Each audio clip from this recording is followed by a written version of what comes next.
Hi everybody, good morning from Wicked New England. I'm here with Anthony. How you doing? We're staying outside the Lizzie Borden House, as you can see there in the background. So gained some notoriety for Lizzie Borden, which is a pretty famous one. 1892, was never really substantiated that she was the one who did the killing, but it's widely speculated, we'll say. So again, here's the Lizzie Borden House, and this is Wicked New England. What's up, John? It's Anthony and Andrew over here, heading out on a little road trip, checking out some spots. You remember this bridge? Kind of looks familiar, doesn't it? It's almost like Titan Rehoboth. Maybe it is.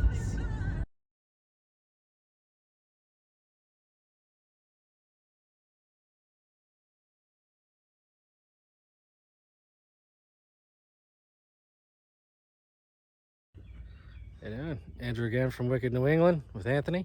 How you doing? Here we are at the Quittacas Water Treatment Facility. over here in Freetown. So actually you can see it actually back there behind me. We'll get a little bit of a closer look in a second too, but just a little bit of what it's about. Well, the ghost story is about Abnerman Stone Negus, the original chief pumping engineer who some say continues to haunt the facility. Legend has it he died one day prior to his retirement. That would suck. That's all I'm gonna say. Dying one day before retirement. Anyways, guys, let's see if we can get you a closer look.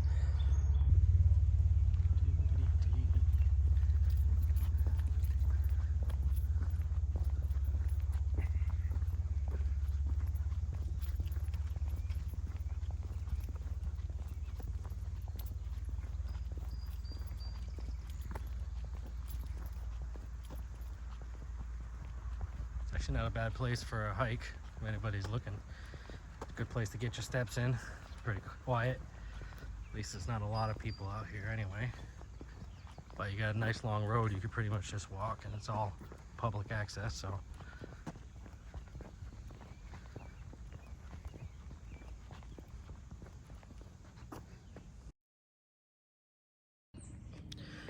Alright folks, so it said I'd get you a little bit closer. Unfortunately it is pretty much closed to employees only. But again, this is the... Quintuppet Water? Keep forgetting that word, Quintuppet. Anyway, water supply haunted possibly by a former employee who died the day before retirement.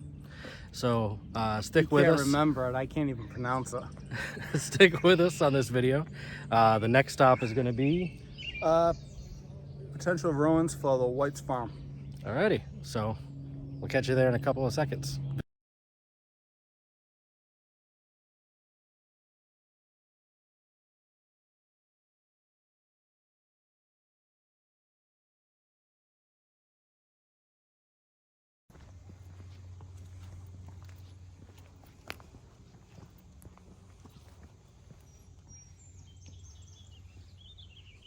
Shut down.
Hey doing, folks, back again from Wicked New England.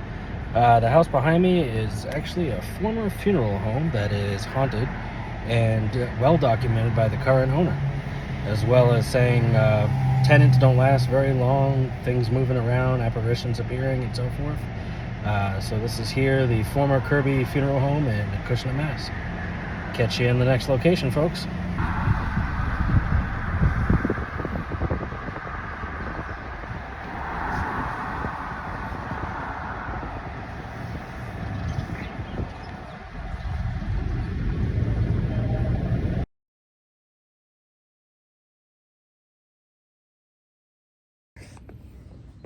All right, folks, back again from Wicked New England. We're here in Fairhaven, Mass.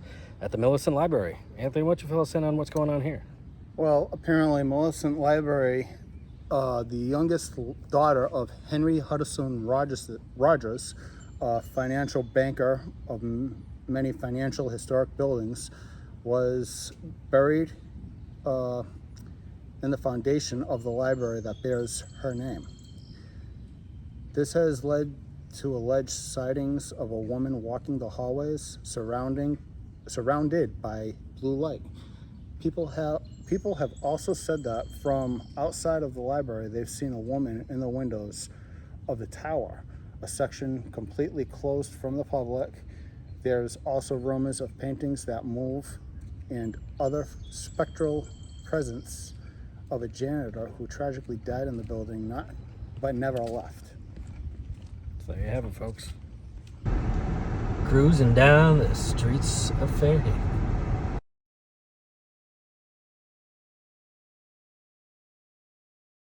How you doing, folks? Back again. So we're over here at Fort Phoenix. This one here, its claim to haunting is actually hearing cannons discharging on their own. No one around, but they hear the sound of the cannon blast. And then in addition to that, there's supposedly a ghost jogger that actually runs around the paths here, and he asks you for the time. When you look down at your wrist to check it, he disappears. It's kind of creepy.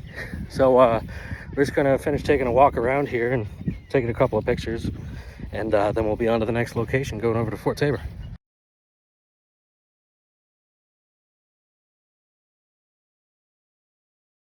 Well, folks, over here on the point at Fort Phoenix, looking over New Bedford, largest fishing port in the United States.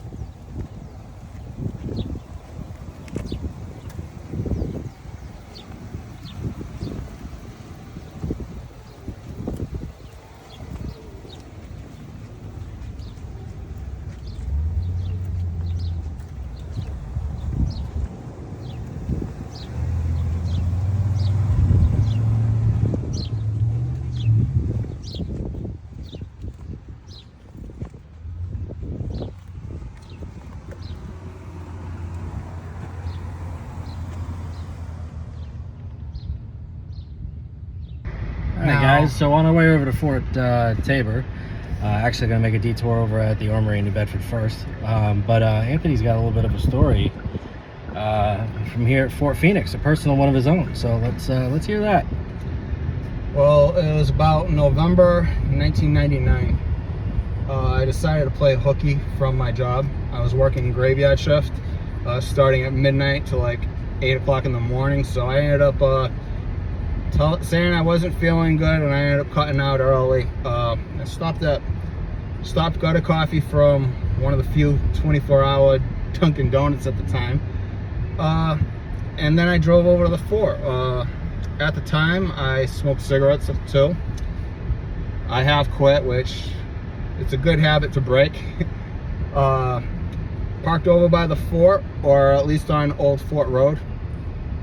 Got out of the car, had a cigarette with my coffee, and I saw what looked like to me a Minuteman in the small parking lot closest to the fort.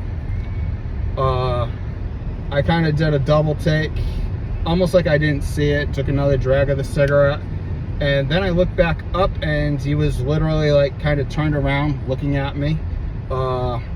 He kind of swung around with what I realized was a musket, and I just kind of like hit my hands, and he kind of just like did another look me up and down and gave a little nod, turned around and walked back to the fort. As he walked back to the fort, he legitimately disappeared from the feet up. That's not creepy at all. No, it's not creepy at all, especially when you're not expecting to see something like that at 3 o'clock in the morning. So immediately after seeing that, I think I maybe had 3-4 sips of the coffee, maybe a half of the cigarette. I put the cigarette out in my coffee cup, tossed the coffee, and I left. Especially when you're by yourself and you see something like that happen, it's a little freaky. Yeah, it's a little strange for sure.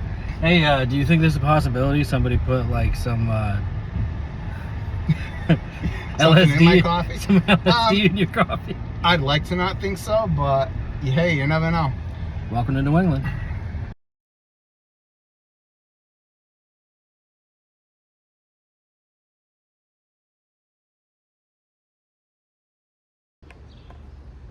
How you doing, everybody? Next stop on our Wicked New England road trip. We're here at the new Bedford Armory, which you see behind me here. Whee! Okay. So this place was actually featured on Ghost Hunters back in season 1. Cameraman had something funny happen to him where the camera like lifted off of his chest and actually made him fall on the floor. Nobody ever debunked that really, so we don't know if that's true or false, but you could see that on the episode. I think it was episode 7, not quite sure, of season 1 there. Also, a member of the military actually hung himself here while stationed at the fort. I believe it was a sergeant. There was a suicide, but there's also been reported noises, things moving around, and so forth, which, like I said, a lot of that they did feature on Ghost Hunters and trying to look for that stuff. So, but here you have it. It's New Bedford Armory. On to the next one.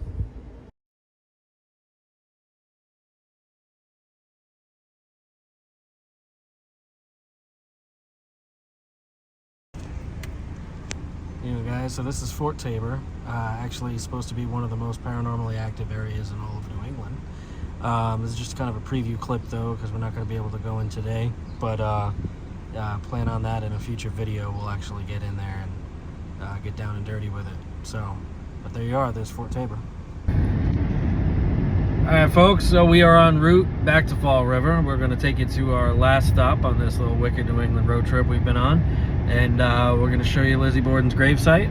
That'll kind of be a good bookend to go along with the house that we showed first thing this morning to start this video. So, see you in a couple seconds in video time. Alright, folks, you're with me now. This is Wicked New England.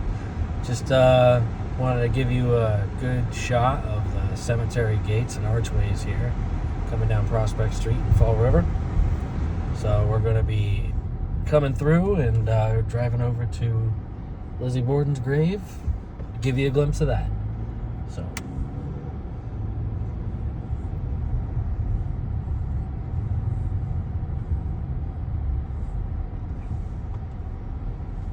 go up the middle. I thought it was 2, but it forks at the mausoleum. That's what it was. Yeah, you just go straight in. This is the way I know how to get there. Anyway, go to the left.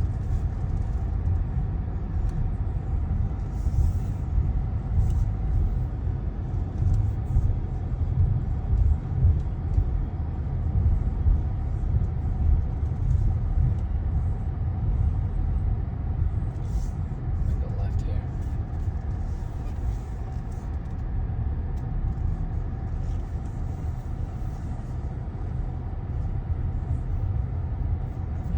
Pull off to the left-hand side. Here we are.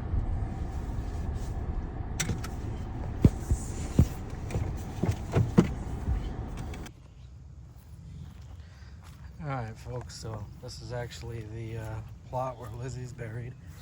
As you can see, here's her father, A.J. Borden.